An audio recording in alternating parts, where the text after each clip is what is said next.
Hi, this is Jack from Radio World, and I want to talk a little bit about the Garrett A-Series metal detectors, starting with the ACE 150. The ACE 150 starts at just a little over $150, but make no mistake, this is no toy.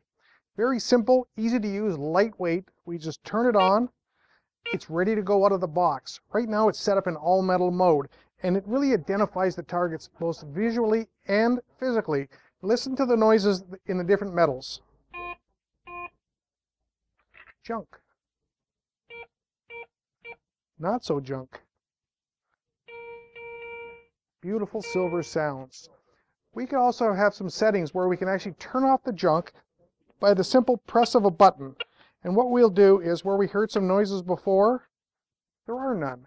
So instead of digging up junk like trash metal, like iron junk, like nails or pull tabs, it's going to leave a wide variety of silver, coins, and all of the treasures that you're going to find in high trash areas. For more information about Garrett metal detectors, please contact us at Radio World or visit the website at radioworld.ca.